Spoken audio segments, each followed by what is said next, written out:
There's been a lot of discourse about patch 2.8 for Wuthering Waves on the story being bad or the story being good. I've seen, honestly, I was going to say I've seen 50-50, people like it, people don't. No, it's more like everybody that's in Southeast Asia, Korea, Japan, China, they all love it. And then you got people in the West that love anime, love that kind of culture, weebs per se, are, you know, people that like romance anime and, you know, slice of life, drama, stuff like that, are loving it as well. Then you have all the other people in the West, the English community, that are pretty much shitting on it. While I have the stance of, you know, it's a subjective thing and it's your opinion. If you like it, you like it. If you don't, you don't. It's not, you know, a big deal if somebody doesn't like something that I like. But what I take offense to is when I love something or like something or I'm enjoying something and people go out of their way to try and shit on it while I'm mid enjoying it, mid playing it, and, you know, even afterwards. Like, I'm not going to go after somebody for not liking the story, but I expect the same thing in return. I shouldn't be getting people mad that I enjoy something that they don't. Just like I used to hate romance anime and I used to think it was so cringe and make fun of people that watch, especially dudes. But then I opened myself up to it, especially after doing Patreon and anime reactions and on TikTok, getting 200,000 followers on there, so many people asking me to watch these romance animes. And I was like, you know what? These people are my Patreon. They're giving me money. They're supporting me. I'll watch it. I'll watch some of them. Best thing I ever did. Some of my favorite anime of all time now are, you know, romance anime or slice of life drama. Violet Evergarden is like my favorite anime of all time. 86 is really up there. Code Geass. Now, you know, Your Lie in April. There's some Plastic Memories is now up there. There's so many bangers that are absolutely beautiful. And I wouldn't say that 2.8 is on par with that, but it's like of the same genre, right? And I really enjoyed this patch, man. I think from beginning to end, it was paced pretty well. There was a little bit of slow moments in the beginning. It was a slow buildup, but that's necessary for any story introducing a new character. I think the way Chisa was introduced was really good. I think the explanation of her backstory and how she was stuck in there and the new lament that's happening there, the Iridae glow, whatever it's called, I think it was explained decently well if you just clicked on it and looked at the explanation for it. And then there was also another one, the storm, I forget what it's called, Verde Storm or something like that. But the new storm, which is pretty much an EMP storm, right? That was keeping people from being able to interact with Laharoi. And I just loved everything about this patch. I think this patch is so misunderstood. Chisa is looked at by the English community, vastly by the English community, as waifu bait or another wife that Rover collected. I don't feel that at all. There was people's like bitching about the whole senpai moment where she called her senpai. She said, "Arigato, senpai." And that was literally tied to the lore because canonically he is her senpai. They revealed, spoiler alert, because there's gonna be spoilers in this review. He revealed to him by showing him his ID badge that was 20 plus years old, that he was a student at the academy and a couple of years older than her. Obviously he was her senpai. That's where the whole, you know, respect thing comes in and the cultural difference of Japan. And this patch was very heavily tailored towards Japanese players, and I absolutely loved it. It was so good. All the anime references, Your Name, Silent Voice, Anohana, dude, there were so many anime and JRPG references in this patch. It was so beautiful. But the term senpai, she says that because in Japan, that's a word that you use to, you know, be honorable and respectful to somebody that is older than you, an upperclassman, you know, somebody that is watching over you, that is a little bit older than you. It's a form of respect. And then you also have not only senpai, but they also have the term sensei, which is like master or teacher, professor, you know. And you know, it is just a cultural difference. And there was so many people that were like, oh, this is waifu bait, she called her senpai. Oh, dude, it was not like that at all. I think she looks at Rover. Now, don't get me wrong, there was some moments of like her crushing on him a little bit and all that. But I think more than anything, she looked at him with admiration, looked up to him, like all the things that he accomplished, especially after he gave her the backstory for Renesita and what he's been up to, because she said she wanted to know more about him. And seeing all that he accomplished and hearing all that, she, you know, respected him even more and admired him even more. He was able to accomplish that all by himself.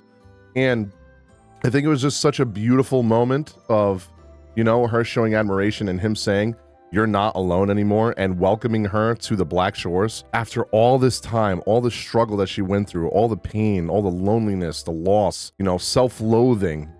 She's been struggling. The world has been against her at every turning point, man. You know, going back to her backstory, wow, man. If you guys have watched Yona of the Dawn, I'm actually watching that right now on my Patreon for the first time ever. I'm on episode 16. I did like 2 sit-downs where I just watched 8 episodes straight 2 times in a row. And during that reaction, I saw the White Dragon, which was heavily revered, right? If you haven't watched Yona of the Dawn, minor spoilers, I'm going to kind of avoid the big stuff. But I'm just going to kindly, vaguely talk about it for people that have watched it. You know, Yona's going across the continent trying to get these 4 dragons to, you know, help her rebel against people that, you know, stole her land from her, killed her father, all this stuff.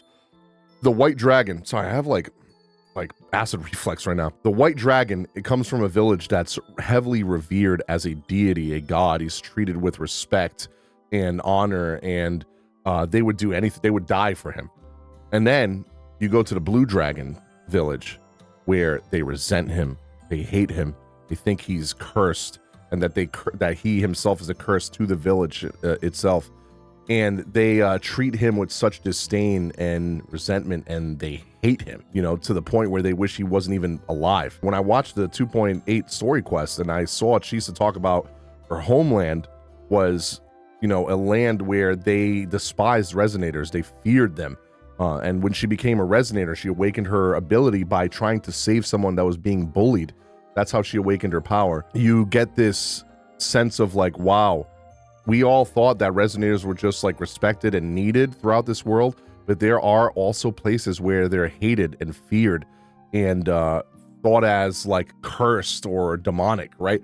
And that's the way they treated her in her homeland, right? Her fellow students, adults, her peers, maybe even her parents grew a little bit colder and distant towards her because, you know, even they were probably being affected because their daughter was something like that, you know? And she talks about that a little bit. And then, you know, she goes to the academy and finally there, not to mention she was bullied heavily after that by saving a bully, right? Saving someone from a bully and then heavily bullied after that. Insane. And then she goes to the academy where she's finally loved and respected and needed and shown that she has a purpose and you know, that there's a reason for her to live and she's not cursed. And she makes all these new friends and she feels like she has a place she belongs and a purpose. Even the teachers are nicer. Everyone's nicer because that academy was made for resonators. Then she gets sucked into the sonar sphere because her homeland was pretty close to Hanami. I think that's the name of the city. And she got sucked into the sonar sphere because of an event that happened there. And once again, she's alone. She has nobody there. But then she finally meets Sumika. They literally became the best of friends. They were the only source of comfort for each other that they had. There was nobody else there. They were the only ones that could help each other, support each other, talk to each other, you know, provide for each other. And they were each other's sense of comfort in a world that was apocalyptic and no one else was there. And they had to watch these people constantly die while stuck in this endless loop over and over again. And then we come to find out that she is a Black Shores researcher who was heavily respected and really, really good at what she did. And she was stuck in there as well. And they were trying to find a way out. And lo and behold, she finally makes another friend after everything that's happened in her life, you know, meeting new people and then getting stuck in the sonar sphere, being alone again, finding someone else again who's like her best friend or sister almost. And Sumika just goes and tries to save her on her own and sacrifices herself by going to that tower and dying, but leaving a path carved and making sure that when she gets there, the path is carved and the way forward is carved and we know where to go. We won't make any mistakes, make any wrong turns and die like she did. And in her final moments, you know, Chisa sees her final moments because her resonator power was to leave amber tears, like amber stones that hold her memories, right? That she wanted to leave behind. And she left behind the memory of sacrificing herself and saying, please let me win just this one time. Let me like help save the people here. Save my best friend. And then she just dies. But before she dies, she pulls Rover in, knowing that Rover is the one that will be able to save them. It was such a touching moment. I can't believe they got me to feel so attached to an NPC. And her design was so good, man. The Kuro devs, right? Like, they are so good at like designing unique NPCs and actually making you care about the characters. Even in 2.6 and 2.7, you know, we saw that as well, and a lot of NPCs throughout 2.0. But they did such a good job at, like, God, I got teary-eyed at that moment when she sacrificed herself. And then even then again later when we saw that image of her doing the shush and the wink when Rover saw her, and then Chisa also saw her, that was a very touching moment. That's the part where I was like, okay, man, they got me. It was such a beautiful quest. And then Chisa, after all this again, you know, she finally has, you know, the Black Shores. We get out of there. We get to the part 2 of the quest. They're helping her heal because she was overclocking for so long that they didn't even know how the heck. It was a miracle that Chisa was still alive. Then she leaves to go back to Hanami City again while she's still recovering, because she gets this information, like, every day that she was in that sonar sphere, 100 days passed outside the sonar sphere, because the time, you know, warped differently, was you know, ran differently in that sonar sphere. So 20 years had passed. Now you got to think about that. That means her friends, her parents, her professors, everyone she knew and loved was 20 years older. That could mean that they could be dead. They have moved on, forgotten about her, gotten married, started families. You know, it is like her entire world was flipped upside down again. She finally got that moment of like, oh, I can go see my family. I can go see my friends. I can go back to the academy. And then everything's changed again. So, you know, I don't think she was waifu bait at all. I think she's a girl that went through a lot of struggle, a lot of sadness and despair, and she persevered. And the messaging of this patch and the story was really good, because she pretty much just persevered through all of that, in all that despair, in all that loneliness, and all the struggling. The entire world, it felt like the world was against her at every freaking turn, and she still somehow powered through. But then, of course, meeting Rover was the one that helped push her through that and save her and get her out of that. So that's why she has this admiration for this person, you know. And of course, we're assuming she's a high school girl, because she talked about she was a first year. So that could be a first year in college or first year in high school. So she could either be 14 or 18, right? One or the other. But Japan, they go into high school younger than we do. So she could be 13 or 17, around there, right? And, you know, she's a young girl who never really got to have a normal childhood, and never got to experience like school life, getting a crush, you know, falling in love, none of that. So she sees this person that says, you know, raising her up pretty much. You won't be alone anymore. You have a family now, and, you know, I'll always be by your side. And, you know, saying these things. So of course she's going to show a little bit of shyness, you know, with the part where she's like moving her hair and she's blushing. And, you know, then she gives us the present and she's all shy. That was her like having her first crush, right? She's never gotten to experience that before. She's not like an older woman like Augusta or Yuno or Galbrenna or anything like that, right? She is a young girl that's experiencing her crush for the first time. And that's what I got out of that. Could it get, you know, more? Maybe, I don't know. But that's what I got out of this quest. I think she felt like very heavy admiration for Rover, and thankfulness for what he did, and for her friend, right? I think the music in this patch was incredible. There was people saying in my chat that other creators and other people were saying the music was as bad as 1.0. I don't believe that at all. I think the music was really good, very reminiscent of other JRPGs. I showed it a couple times in my stream. Some of the songs sounded like Stellar Blade tracks. Some of them sounded like Tokyo Xanadu or Trails of Cold Steel tracks, or even Ys tracks. The tracks in this, the OSTs in this, were so beautiful. The locations as well, man. Oh my god, the locations in this patch were so incredibly beautiful. Every area, there was not a single area that wasn't beautiful. The lighting, you know, the work of the lighting in most of the areas, it felt like I was watching a movie, like an anime movie at times. It was beautiful. And I think what we got to talk about the most is the fact that the storytelling in this patch is probably the best storytelling that we have seen from Wuthering Waves. And I don't mean story, okay? Don't get it confused. I mean the way that the story was presented, the camera angle changes, the way the cameras were panning, the lighting, the expressions on the characters. They really upped their game here, and it seems like every single patch they just keep getting better and better and better. I can't wait to see what 3.0 is going to look like with this. I have a feeling they're really putting in the work for 3.0. You can see it by, you know, what they had to do last minute 2.7, the lack of combat events, and then this patch is 5 weeks instead of 6 weeks, and it was a shorter quest, you know. So I have a feeling they've been working on 3.0 like crazy, and we're going to be in for a really good surprise. Yeah, dude, the storytelling was phenomenal this patch, and there's not really much for me to complain about.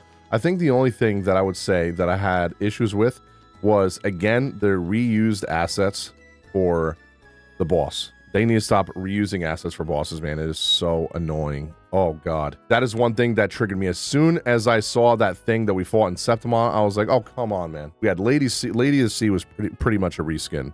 We had, you know, the thing we fought in Septimon was pretty much a reskin. Then when you see Fleur de Lis, you know, Threnodian battle, it's another reskin. Like, dude, maybe they did it because they're focusing on 3.0 and they couldn't waste their time on making a new enemy, but holy crap, please, Kuro, stop reusing bosses and just reskinning them. It's really annoying. And there was some slight like hitching or lag or stuttering on like the first cutscene entering there, but then I didn't see that at all ever again once I was in the area. And I think the only other thing that I would complain about is the fact that there's no treasure chests in the open world, and the new area is pretty small, but I am just glad that we got a new area in general, and we're able to explore it, unlike, you know, the 2.7 area. That was one thing I was really disappointed in 2.7. We weren't able to explore that area, or there was no chests or anything like that. And they did the no chest thing again, but at least you can explore, and there's, you know, new combat events and stuff that I will be doing on Saturday afternoon. But yeah, man, if you're watching this, it probably is Saturday, so I probably will be doing it today as you're watching it. So probably gonna upload this Saturday morning. But yeah, I think that was the only gripes that I had for the patch. And I think that all this hate of like CCs, like making fun of other CCs or other viewers if they do like the patch, or CCs making fun of you know, other CCs or viewers that didn't like the patch, dude, it's subjective at the end of the day. People are going to like things you don't like. You're going to like things that other people don't like. Doesn't mean that you can't get along, or, you know, that it has to be this divisive, dude. Like, I cracked some jokes too when people in my chat were saying like, oh, Gotcha Smack said the music was really bad. And I was like, you know, that's his opinion, but I'm allowed to say that opinion is awful because I think it's really good. But I'm not going to shit on him for that opinion. I think that's his opinion, and maybe he doesn't like the more softer like JRPG tracks with a lot of piano and ambiance and stuff to it. And there was some very heavily coded JRPG ones there too that were really upbeat. But you know, some people like rock and they don't like country. Some people like country and they don't like pop. You know, it's stuff like that. So at the end of the day, people are going to enjoy things differently from you. I don't think it's a big deal, but I do think that when you say that the music is bad, that is where the line needs to be drawn, because you can say that you personally don't like it, but to say that the music was bad as 1.0 is just like factually incorrect. Ask anybody that knows anything about music. I used to play piano for like 10 years. Ask Marco Meatball. I guarantee you Marco Meatball is not going to say that the music this patch was terrible, okay? Or as bad as 1.0. And then the same thing could be said about the story. You're allowed to not like the story, you know? Everybody's going to enjoy different things. But to say it was as bad as 1.0, I just disagree with that so much. And people are allowed to have that opinion, but I don't think it was nearly as bad. The storytelling in 1.0 was awful, right? The voice acting was awful, right? The pacing, awful. Like, the graphics, awful. Like, everything, like, stuttering, awful. 1.0 is never going to be beaten for being the worst patch ever. Okay, chapters, the final chapter is the only thing that gave it any saving grace. Other than that, it was utter dog shit. I'm very excited for 3.0. I'm very excited for Game Awards. I think they're going to start drip marketing 3.0 by showing us images, teasing, just like they did for 2.0, like where they were showing masks and weapons and locations, but very vaguely. I think they're probably going to start doing that the first week of December, because now that we know that it's a 5-week patch, we're going to be getting 3.0 on Christmas Day, which is hype as fuck. And then I think we're going to see an actual teaser trailer at the Game Awards on December 14th, I believe it is. So mark your calendars. I will be going live for that, for the Game Awards. And of course, once they do the 3.0 live stream, I will be live for that as well. And 3.0 the day of, because it'll be Christmas Day. If after I'm done spending time with my family, I will probably be streaming it, dude. Like, no joke. But I think that's all I'm going to have to say for this video. If you guys want to know my rating, I think I would have to rate it at an 8.5. I did say 9, but then recency bias was a thing. But lowering it was the reused boss assets, and then the stuttering in the beginning, very vaguely. Some of the pacing in the beginning was a little bit slower than I would have liked overall. And then the no chests, right? No chests, but still being able to explore, and the map being a little bit small. That probably brings it to like an 8.5 for me, because I was originally going to give it an 8, but the teaser at the end for 3.0 at the end of this patch brought it almost to a 9. It was so good. You know, that voice that we heard through the radio, dude, that could, people are saying like that's Cheese's mom, but I have or someone is saying that's a female resonator, a female rover, but I don't think so, because I watched a playthrough of someone playing it with female rover and it was still a female voice, so it wasn't male rover talking. I think that was the goddess in the beginning of the game in the intro. that birthed us. She said the universe has rejected us. I have a feeling that that's who it is. And because we've been seeing her more and more as every, you know, with every patch. In 2.7, we saw her when we were with Galbrenna, when we entered that sphere with the Sentinel, right? I have a feeling that that's who it is. It's the goddess that gave us birth. She's been watching over us this entire time. And, you know, we saw Rover like disappear a little bit, and it was the same light that she gave when she was like giving birth to him and giving him like energy, right? Like disappearing and turning like yellowish gold, right? So that's my theory on that. I think it's going to be very interesting, the new Academy area. I can't wait to see what the Academy looks like, what the outfits are going to look like, what the new characters are going to look like. It's probably going to be very heavily modern inspired. Maybe it's going to be Japanese inspired still. I don't know. But either way, I am very, very excited. Let me know your thoughts in the comment section down below. Did you guys enjoy the patch? Did you not like it? What do you think about my review, the rating, all that? And tell me what you're most excited for 3.0 going forward. Thank you guys so much. And I'll see you guys on the next video.